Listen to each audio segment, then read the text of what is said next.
નમસ્કાર વિદ્યાર્થી મિત્રો, એક નવા વિડીયોમાં આપનું હાર્દિક સ્વાગત છે. તો વિદ્યાર્થી મિત્રો, આજે આપણે ધોરણ 6 વિષય ગુજરાતી એકમ નંબર 6 એટલે કે પાઠ નંબર 6 રાષ્ટ્રીય શાયર ઝવેરચંદ મેઘાણી એનું આજે આપણે સંપૂર્ણ સ્વાધ્યાય સોલ્યુશન કરવાના છીએ.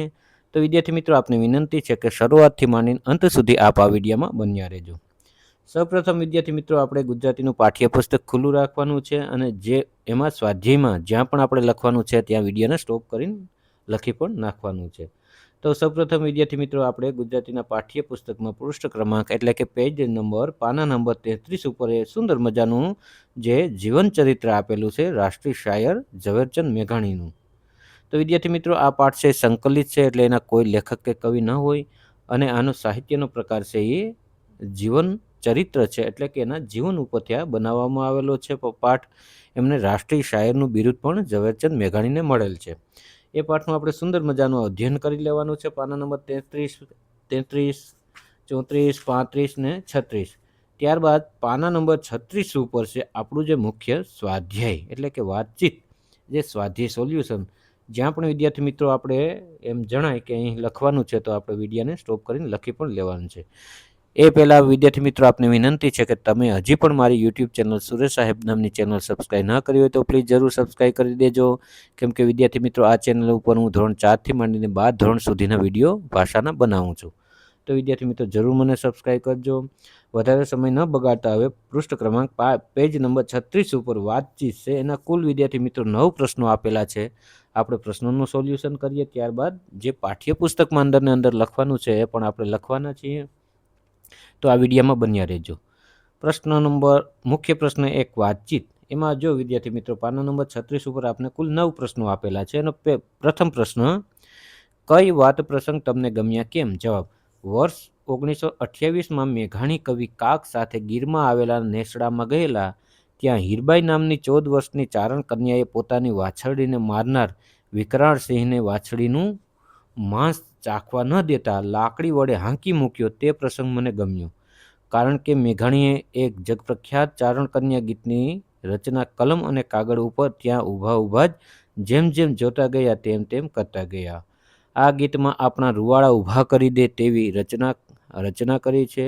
આજે પણ જો સાંભળીએ તો આખું દ્રશ્ય આપણી સામે ભજવાતું હોય તેવું લાગે માટે. પ્રશ્ન નંબર 2, કવિ કે લેખક કોને કહેવાય? જવાબ, જે વ્યક્તિ પોતાના ભાવો, વિચારો કે કલ્પના પદ્ય રૂપે લખે કે રજૂ કરે કે કવિ અને ગદ્ય રૂપે લખે તે રજૂ કરે તેને લેખક કહેવાય. ત્રીજો પ્રશ્ન છે, તમને યાદ હોય તે કવિ અને લેખકોના નામ કહો. તો વિદ્યાર્થી મિત્રો, તમને જે પણ કવિ અને લેખકોના નામ યાદ હોય એ અહીં આપણે લખવાના છે. તો જો મેં જવાબ કરીને લખ્યું કે કવિઓ તુષાર શુક્લ, નર્મદ, કલાપી, ઉમાશંકર જોશી, ઉષ્ણસ, નરસિંહ મહેતા, સ્નેહરશ્મિ વગેરે. લેખકો દર્શક, મનસુખ સલ્લા, ગુણવંત શાહ, કનૈયાલાલ મુનશી, શાહબુદ્દીન રાઠોડ, ગીજુભાઈ બધેકા વગેરે. પ્રશ્ન ચોથો, તમને કવિ કે લેખક મળે તો કેવા પ્રશ્નો પૂછો? જવાબ, મને કવિ કે લેખક મળે તો તેમને નીચે મુજબના પ્રશ્નો પૂછું. પહેલાં હું પૂછું એમને કે તમને કવિતા કે લેખ લખવાના વિચારો કેવી રીતે આવે છે? બીજું, તમને એક કવિતા લખવામાં કેટલો સમય લાગે છે? તમારું પ્રિય પુસ્તક કયું છે? તમને આ બધા શબ્દો કેવી રીતે મળે છે? તમે કુલ કેટલા પુસ્તકો લખ્યા છે? તો વિદ્યાર્થી મિત્રો, આપને ઉદાહરણ તરીકે એક્ઝામ્પલ તરીકે તમને કોઈ લેખક કે કવિ મળે તો તમે કઈ રીતના પ્રશ્નો પૂછે એનું આપણે અહીં નિર્દેશ કરવાનો છે. પ્રશ્ન 5, એવી કઈ વાતો છે જેના કારણે મેઘાણી કવિ અને લેખક બન્યા છે? જવાબ, મેઘાણી બગસરાની મિડલ સ્કૂલમાં ભણતા હતા અને ત્યાં પ્રાર્થના તેઓ જ ગવડાવતા હતા. જૈનોની પાઠશાળામાં સ્તવનો પણ મેઘાણી ગાતા. લગભગ 12 વર્ષની ઉંમર હતી ત્યારે મેઘાણીએ એક કવિતા લખી હતી. સૌની પ્રેરણાથી મહેમાનશ્રી આગળ રજૂ કરી. ત્યાર પછી તેઓ અમરેલીમાં ભણવા ગયા. જ્યાં તેમને કલાપીના કાવ્યોના પરિચયમાં આવ્યા, ત્યાંથી તેમને સાહિત્ય સર્જન માટે અનુકૂળતા મળતી ગઈ. છઠ્ઠો પ્રશ્ન, તમને કુદરતી જગ્યાઓમાં ફરવાના કયા અનુભવો છે? જવાબ, આપણે કુદરતી જગ્યાઓને દૂષિત કરવામાં કોઈ કસર છોડી નથી. દરિયા કિનારો, નદી કિનારો, બાગ બગીચા, જંગલો, હવા ખાવાના સ્થળો, લીલી પરિક્રમા, ધાર્મિક સ્થાનો, જ્યાં જોઈએ ત્યાં કચરાના ઢગલાઓ, પ્લાસ્ટિકનો ભંગાર દેખાય છે. આ બધા પાછળ આપણે છીએ. આવી તમામ જગ્યાએ લોકો ખૂબ મોટા પ્રમાણમાં પ્રદૂષણ ફેલાવે છે. 7મો પ્રશ્ન, તમને કે તમારા ભાઈ બહેન મિત્રોને શું ભેગું કરવું ગમે? જેમ કે પીછા, છાપો, લખોટી, ગીતો, પથ્થર, શાયરી, ઢાંકણા, ટિકિટ વગેરે. તમે તે બધું કઈ રીતે એકઠું કરશો તે કહો. જવાબ, અમને મોરના પીછા ભેગા કરવા ગમે છે. અમે ખેતરો, નદી કિનારે, તળાવ કિનારે અને જ્યાં મોર વધારે રહેતા હોય તેવી જગ્યાએ જઈને ભેગા કરીએ છીએ. ત્યારબાદ 8મો પ્રશ્ન છે, હજારો વર્ષની જૂની પંક્તિઓ ઝવેરચંદની જેમ ગાવાનો પ્રયત્ન કરો. તો વિદ્યાર્થી મિત્રો, ઝવેરચંદ મેઘાણીની જે પંક્તિ છે હજારો વર્ષ જૂની, એ વિદ્યાર્થી મિત્રો આપણે ગાવાની છે. પણ મેં અહીં લખ્યું છે, જો આને આપણે ગાઈ પણ શકાય કે હજારો વર્ષની જૂની અમારી વેદનાઓ, કલેજા ચિત્તા કંપાવતી ભય કથાઓ, મરેલાના રુધિરને જીવતાના આંસુડાઓ, સમર્પણે સહુ તારે કદમ, પ્યારા પ્રભુઓ અમારા યજ્ઞનો છેલ્લો બલી, અમીના કે જે ગુમાવેલી અમે સ્વાધીનતા તું ફેર દેજે, વધારે મૂલ લેવા હોય તો એ માગી લેજે, અમારા આખરી સંગ્રામમાં સાથે જ રહેજો. તો વિદ્યાર્થી મિત્રો, હજારો વર્ષ જૂની જે એમની જે ઝવેરચંદ મેઘાણીની પંક્તિ છે એ વિદ્યાર્થી મિત્રો આપણે ગાવાની છે રાગ સહિત. ત્યારબાદ છેલ્લો પ્રશ્ન 9મો, એવું મેઘાણીનું કયું કામ છે કે જેથી તમને શાબાશ ઝવેરચંદ કહેવાનું મન થાય? જવાબ, એમણે રચેલા સિંધોડો કાવ્યના કારણે પરદેશી સરકારે પણ આ ચોપડીને જપ્ત કરવી પડી હતી. છેલ્લી પ્રાર્થના ગાઈને ન્યાયાધીશની આંખોને પણ છલકાવી દીધી હતી. આથી શાબાશ ઝવેરચંદ કહેવાનું મન થાય. ત્યારબાદ વિદ્યાર્થી મિત્રો, પાના નંબર 37 ઉપર, જો વિદ્યાર્થી મિત્રો આ વિડીયોને સ્ટોપ કરીને આપણે આ લખવાનું છે, આપણું પાઠ્યપુસ્તક સામે ખુલ્લું રાખવાનું છે અને આપણે પણ એમાં લખવાનું છે. બીજું છે, પાઠ મનમાં વાંચો, પાઠમાંના અર્થ પ્રમાણે નક્કી કરો કે વાક્ય સાચું કે ખોટું. તે પ્રમાણે વાક્યોની સામે ખરા નહીં કે ખોટા નિશાની કરો. તો વિદ્યાર્થી મિત્રો, કોઈ વાક્ય સાચું હોય તો એમાં ખરાની નિશાની કરી દેવાની અને ખોટું હોય તો એમાં ખોટાની એટલે ચોકડી મારવાની છે. જો પેલું વાક્ય છે કે સિંધુડાના કાવ્યો વાંચનાર કે સાંભળનારનો અંગ્રેજ સરકાર વિરુદ્ધ ગુસ્સો વધી જતો હતો, એ સાચું. બીજામાં સાચું, ત્રીજામાં પણ સાચું, ચોથામાં સાચું, પાંચમામાં સાચું, છઠ્ઠામાં ખોટું, સાતમામાં સાચું અને આઠમામાં પણ ખોટું. તો વિદ્યાર્થી મિત્રો, જે આપણે કોષ્ટક આપેલું છે એમાં આપણે રાઈટની નિશાની અને ચોકડીની નિશાની બંને આપણે કરી દેવાની છે. જ્યાં રાઈટ આવે સાચું હોય ત્યાં ખરાની નિશાની અને બાકી ખોટાની નિશાની એટલે કે ચોકડી મારી દેવાની છે. ત્યારબાદ પાના નંબર 37 ઉપર ત્રીજો પ્રશ્ન મુખ્ય, નીચે આપેલા વાક્યો વાંચીને એ વાક્યોમાં રેખાંકિત કરેલા શબ્દનો અર્થ શું થશે તે શોધી કોષમાંથી તે શબ્દો શોધો અને તેની નીચે લીટી દોરો. તમારા જવાબની વર્ગમાં ચર્ચા કરો. તો જો વિદ્યાર્થી મિત્રો, બુલંદ અવાજ એટલે કેવો અવાજ? જો પેલામાં મેં બ્લુ અક્ષરથી કોષ્ટક કરીને લખ્યું કે મોટા આજે, તો વિદ્યાર્થી મિત્રો એમાં થોડી પ્રિન્ટ મિસ્ટેક છે, આપણે સુધારી લેવાનું છે. સામાન્ય અવાજે, મોટા આજે કે ધીમા અવાજે?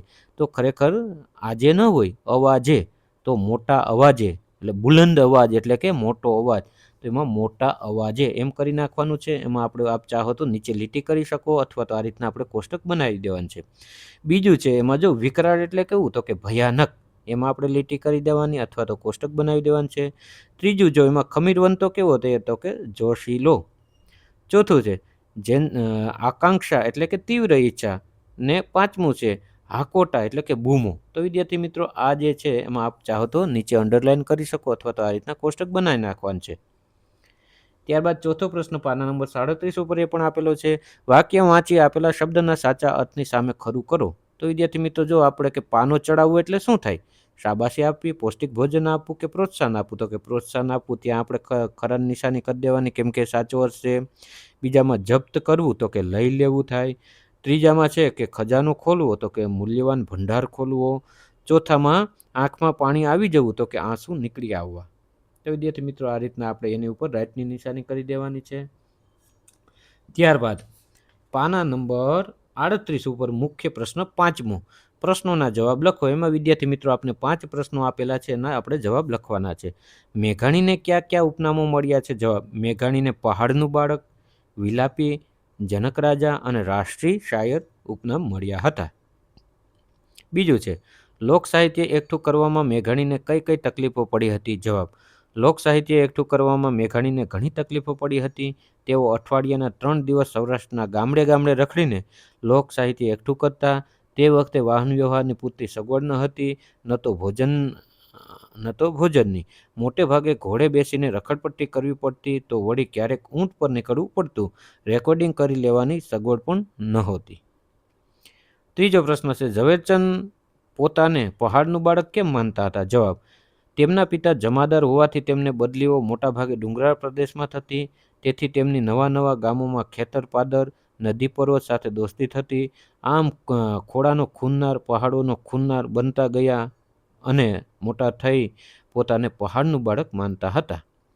ચોથો પ્રશ્ન, ઝવેરચંદ વેકેશનમાં લાખાપાદર શા માટે પહોંચી જતા? જવાબ: કારણ કે રજા પડતા જ લાખાપાદર થાણું. તેની ઊંચી ભેખડ પર એ ઊભેલો વસમો વોંકડો અને બીજી તરફ ઘૂમટો કાઢીને વહેતી ગોમુખી ગંગા ગાય જેમ વાછુરને ખેંચે તેમ ઝવેરચંદને ખેંચતા. એ નદીઓના ઊંડા ધરા ને એ ડુંગરની બખોલો તેમના બાળપણના સંગી હતા. તેથી મિત્રોને મળવા ઝવેરચંદ લાખાપાદર પહોંચી જતા. પાંચમો પ્રશ્ન, વેણીના ફૂલ અને કિલોલ પુસ્તકો કેમ ગમી જાય એવા છે? જવાબ: કારણ કે આ પુસ્તકો મેઘાણીએ બાળકો અને કિશોરો માટે લખાયેલ સુંદર ગીતો છે, માટે. છઠ્ઠો પ્રશ્ન, મુખ્ય પ્રશ્ન છઠ્ઠો છે પાના નંબર 38 ઉપર, કારણ આપો. જો એમાં ઉદાહરણ આપેલ છે કે ઉમાશંકર જોશીએ ઝવેરચંદને લોક સાહિત્ય વાળો કહ્યા હતા, કારણ કે તેમણે લોક સાહિત્યને શોધી નોંધવાનું, લોકોની જબાન પરથી કાગળ પર ઉતારવાનું અને લોક સાહિત્યને આખા ગુજરાતમાં ફેલાવવાનું કામ કરેલું. તો વિદ્યાર્થી મિત્રો, કારણ હોય એમાં એનો જવાબ કરી ન લખવાનું હોય. જે કારણ કે છે ડેસ્ક જે ટપકા હોય એને અડાડીને આપણે એનો જવાબ લખવાનો હોય. તો તમને જો ઉદાહરણમાં પણ એમ કરેલ છે. ત્યારબાદ તમારી સમક્ષ અહીં તમને કારણ 5 આપેલા છે. એમાં પહેલું છે, જો પાના નંબર 38 ઉપર વિદ્યાર્થી મિત્રો, સિંધુડાના સર્જકને 2 વર્ષની સજા ફટકારવામાં આવી, કારણ કે. તો આ એનો જવાબ થયો કે ઈસવીસન 1930ના સત્યાગ્રહના આંદોલનમાં સિંધુડો એ લોકોમાં દેશભક્તિનો પાનો ચડાવે તેવા શૌર્ય જગાડનારા કાવ્યો છે. જ્યારે તેના સર્જક તેને બુલંદ કંઠે ગાય ત્યારે લોકોમાં અહિંસક યુદ્ધ કરવાનો ભાવ આગની માફક ભભૂકી ઉઠતી. તેથી તેને રોકવા માટે. બીજો પ્રશ્ન છે, ઝવેરચંદનો કાવ્ય રચવાનો શોખ વધતો જતો હતો, કારણ કે મેઘાણી બગસરાની મિડલ સ્કૂલમાં ભણતા હતા અને ત્યાં પ્રાર્થના તેઓ જ વગાડતા હતા. જેનોની પાઠશાળામાં હતા ત્યારે તેમને એક રચેલી કવિતા ગાય ત્યાર પછી ઝવેરચંદનો કાવ્ય રચવાનો શોખ વધતો જતો હતો. ત્રીજો પ્રશ્ન, ઝવેરચંદના મિત્રોએ તેમને વિલાપી નામ આપ્યું, કારણ કે મેઘાણી અમરેલીની હાઈસ્કૂલમાં ભણતા હતા ત્યારે કલાપીના કાવ્યોનો પરિચય થયો. કલાપીના કાવ્યોએ દદભરી રીતે ગાય, તેથી મિત્રો એમને વિલાપી નામ આપ્યું. ચોથો છે પ્રશ્ન, કોલેજમાં ઝવેરચંદ તરફ સૌનું ધ્યાન ખેંચાતું, કારણ કે કોલેજમાં પોતાના પોશાકથી જુદા તરી આવતા. ઝવેરચંદ તરફ સૌનું ધ્યાન ખેંચાતું. વળી બેઠી દળીનું શરીર, ભીનો વાન, ટાચક જેવી મોટી ઊંડું નિહાળતી, કોઈ ગંભીર વિચાર કરતી આંખો, ગુછડિયાળા વાળ અને મદાનગીથી ચાલવાની છટાથી સૌનું ધ્યાન ખેંચાતું. પાંચમો પ્રશ્ન છે, મેઘાણી બારોટ ચારણ ગૃહિણીઓ પાસે લોક સાહિત્ય માટે જતા, કારણ કે તેમના મિત્રે બહારવટિયા અને સંતોની વાત કરી ત્યારે તેમને તેમના પોતાનું જીવન કાર્ય દેખાયું. આવું લોક સાહિત્ય તેમને આ વિસ્તારમાં બારોટ ચારણ અને ગૃહિણીઓ પાસે જ હતું. તેઓ મેઘાણીને માંડીને કે પછી ગાયને કહે તેમ મેઘાણી રચના કરતા, તેથી જતા. ત્યારબાદ વિદ્યાર્થી મિત્રો 7મો પ્રશ્ન છે, જે તમારા પાના નંબર 38 ઉપર આપેલો છે કે મેઘાણીએ કઈ રીતે લોક સાહિત્ય એકઠું કર્યું, ઘટનાનો ક્રમ ખાનામાં લખવાના છે. તો વિદ્યાર્થી મિત્રો, એમાં કઈ રીતના જો એમાં લખ્યું છે, કુલ તમને એમાં 7 આપેલા છે, બરાબર. તો એનો આપણે ક્રમ લખવાનો છે. લોક સાહિત્ય જેમ એકઠું કર્યું, તો કે પહેલું શું આવે, તો કે સૌરાષ્ટ્રમાં ગામડે ગામડે ફરીને લોક સાહિત્ય એકઠું કર્યું. પછી બીજું તો કે એ વ્યક્તિઓ પાસે ખાસ કામ કર્યું હોય તો તેની વાતો લોકો પાસેથી જાણે. ત્રીજું છે કે જેને ગીત યાદ હોય તે બોલે અને મેઘાણી તે લખે. તો વિદ્યાર્થી મિત્રો, આ રીતના જે ક્રમ છે વાર્તાનો, બરાબર છે, લોક સાહિત્ય એકઠું કર્યું એનો ક્રમ લખવાનો છે. તો આપણે આ રીતના આપણે જે કોષ્ટક આપેલા છે એમાં એની બાજુમાં વાર્તાનો ક્રમ લખી દેવાનો છે કે કઈ રીતના લોક સાહિત્ય એકઠું કર્યું. પહેલામાં તગડો, પહેલામાં એકડો, બીજામાં ત્રગડો, ત્રીજામાં પાંચડો, ચોથામાં છગડો, પાંચમામાં બગડો ને છઠ્ઠામાં ચોગડો ને સાતમામાં સાતડો. તો વિદ્યાર્થી મિત્રો 1, 3, 5, 6, 2, 4 ને 7 આ રીતના લખી નાખો એટલે લોક સાહિત્યનો ક્રમ નક્કી થઈ જાય. તો આ વિડીયોને વિદ્યાર્થી મિત્રો સ્ટોપ કરીને લખી નાખવાનો છે. ત્યારબાદ પાના નંબર 39 ઉપર જોઉં કે એક વિદ્યાર્થી મિત્રો તમને કોષ્ટક આપેલું છે અને એમાં ડાબી બાજુ બને જોઉં કે વર્ણનની વિગત ને ઝવેરચંદ મેઘાણી એ તો આપણે પાઠ્યપુસ્તકમાં લખેલું જ છે, પણ જે બ્લુ અક્ષરથી મેં લખેલું છે એમાં આપણે જગ્યા પણ છે વિદ્યાર્થી મિત્રો. તો આ વિડીયોને સ્ટોપ કરીને આપણે લખવાનું છે.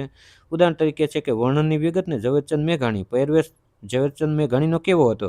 તો કે બેંગ્લોરી ઘાટની ટોપી હતી. તો હવે તમને પ્રભાવશાળી લાગતા સ્ત્રી પુરુષ આપણે જોઈએ તો વિદ્યાર્થી મિત્રો એમાં લખી શકાય કે આપણે સરદાર વલ્લભભાઈ પટેલ. તો અહીંયા આપણે જો સોરી હું અહીં લખતા ભૂલી ગયો, તો આપણે લખી નાખીએ અહીંયા બ્રશથી કે અહીંયા તમારા વિદ્યાર્થી મિત્રો એક નામ લખી નાખવાનું છે. શું છે? સરદાર પટેલ. અહીંયા જે સામે છે એમાં સરદાર પટેલ જો આપણે આપેલું છે ત્યાં સરદાર પટેલ એક લખી નાખવાનું છે વિદ્યાર્થી મિત્રો આ રીતના. બરાબર. પછી જોઉં શું તમને કીધું કે તમને પ્રભાવશાળી લાગતા સ્ત્રી પુરુષનું આપણે લખવાનું. તો કે ત્યાં આપણે સરદાર પટેલ લખી નાખ્યું. તો કે એમાં સફેદ ખાદીના કપડાં પહેરતા, મધ્યમ ઊંચાઈ, તીવ્ર ચહેરો, દ્રઢ નિશ્ચય, સ્પષ્ટ વક્તા, લોખંડી પુરુષ, સરદારીને કહેતા, રાજ્યોના એકીકરણમાં મુખ્ય ભૂમિકા. જો ઝવેરચંદ મેઘાણીને સરદાર વલ્લભભાઈ પટેલ સાથે આપણે સરખાવ્યા છે તો આપણે ત્યાં વિદ્યાર્થી મિત્રો તમને પ્રભાવશાળી લાગતા સ્ત્રી કે પુરુષ એમાં સરદાર વલ્લભભાઈ પટેલ એવું લખી નાખજો, કેમ કે હું લખતા ત્યાં ભૂલી ગયો છું, એ બદલ માફી ચાહું છું. ત્યારબાદ જે બ્લુ અક્ષરમાં મેં લખેલ છે એ આપણે 1, 2, 3, 4 ને 5 ખાના છે એમાં એક એક વસ્તુ આપણે લખી નાખવાની છે. જો શારીરિક દેખાવ ઝવેરચંદ મેઘાણીનો કેવો હતો? તો કે ભીનોવાન હતો. તો આપણે જોઈએ કે સરદાર વલ્લભભાઈ તો કે મધ્યમ ઊંચાઈવાળો તીવ્ર ચહેરો હતો. એ પછી આપણે જોઈએ ઝવેરચંદ મેઘાણી એ શરમાળ પ્રકૃતિના હતા. તો સરદાર વલ્લભભાઈ તો કે દ્રઢ નિશ્ચય, સ્પષ્ટ વક્તા હતા. તો વિદ્યાર્થી મિત્રો આજના વિડીયોને સ્ટોપ કરીને લખી નાખવાનો છે. ત્યારબાદ 9મો પ્રશ્ન છે કે ઝવેરચંદ મેઘાણીનું પાત્ર લેખન 100 શબ્દોમાં કરો. તો વિદ્યાર્થી મિત્રો 100 શબ્દો તો જો તમે ઝવેરચંદ 1 શબ્દ કહેવાય, મેઘાણીનું 2 શબ્દ, જન્મ 3 શબ્દ, આ રીતના 100 શબ્દોમાં વિદ્યાર્થી મિત્રો આપણે લખવાનું છે. તો મેં અહીં લખ્યું જવાબ કરીને કે ઝવેરચંદ મેઘાણીનો જન્મ 28 ઓગસ્ટ 1896માં થયો હતો. તેમના માતાનું નામ ધોળીબાઈ હતું અને પિતાનું નામ કાળીદાસ હતું. તેમના પિતા જમાદાર હોવાને કારણે નોકરીને લીધે તેમની બદલી ડુંગરાળ પ્રદેશોમાં થતી રહેતી. તેમનું પ્રાથમિક શિક્ષણ વિવિધ ગામોમાં થયું. તેમનું બાળપણ આવા પહાડી પ્રદેશોમાં વીત્યું હોવાથી મોટા થઈને ઝવેરચંદ પોતાને પહાડનું બાળક તરીકે ઓળખાવતા. તેઓ ઓછા બોલા અને શરમાળ હતા. શાળામાં પ્રાર્થના તો એ જ બોલાવે. 12 વર્ષની ઉંમરે તો તેમણે પોતાના પ્રથમ કવિતા લખી હતી. હાઈસ્કૂલમાં તેમને કલાપીના કાવ્યોનો પરિચય થયો. કલાપીના કાવ્યોએ દદભરી રીતે ગાય. મિત્રોએ તેમને વિલાપી નામ આપ્યું અને પછી પોતે જ વિલાપી ઉપનામ સ્વીકારી લીધું. મેટ્રિક પાસ કરીને તેમણે ભાવનગર કોલેજમાં પ્રવેશ લીધો. પોતાના પોશાક અને દેખાવને કારણે ઝવેરચંદ તરફ સૌનું ધ્યાન ખેંચાતું. તેમના જીવનકાળ દરમિયાન થોડો સમય કોલકાતામાં રહેવું પડેલું. ત્યાં તેમણે બંગાળી ભાષા શીખી, બંગાળી સાહિત્યનો પરિચય કર્યો. તેમના પર રવિન્દ્રનાથ ટાગોરની કવિતાની અસર થઈ. બાદમાં તેઓ સૌરાષ્ટ્રમાં પાછા ફરી અને લોક સાહિત્ય એકઠું કરવામાં તેમને પોતાનું જીવન કાર્ય દેખાયું. તેઓ અઠવાડિયામાં 3 દિવસ સૌરાષ્ટ્રના ગામડે ગામડે રખડતા અને લોક સાહિત્ય એકઠું કરતા. મેઘાણીએ ચારણ કન્યા, વેણીના ફૂલ, કિલ્લોલ, સૌરાષ્ટ્રની રસધાર જેવી કેટલી અમર રચનાઓ આપી ગાંધીજીએ તેમને રાષ્ટ્રીય શાયરનું બિરુદ આપ્યું હતું. ત્યારબાદ 10મો પ્રશ્ન વિદ્યાર્થી મિત્રો છે કે તમારા વિસ્તારમાં બોલાતા તળપદા શબ્દોનો ઉપયોગ કરી વાક્ય બનાવવાના છે. જેમ કે ક્યાં તો કે જ્યાં થાય, ખેતર તો કે શેતર, નિશાળ તો કે નેહાર, રકાબી તો કે અડાડી. તો વિદ્યાર્થી મિત્રો આપણી જે વિસ્તારમાં જે બોલાતા હોય તળપદો શબ્દો એના આપણે વાક્યો લખવાના છે. તો મેં અહીં લખ્યું કે હેંડો, હેઠે, બય, રકેબી, આસ્તે, ધીરે, શેતર.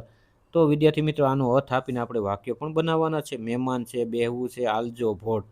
તો હેડો તો કે ચાલો, હેઠે તો કે નીચે, બય તો કે મમ્મી, રકેબી તો કે રકાબી, આસ્તે તો કે ધીરે, શેતર તો કે ખેતર, મહેમાન તો કે મહેમાન, બેહવું તો કે બેસવું, આલજો તો કે આપજો, ભોટ તો કે ભૂણ.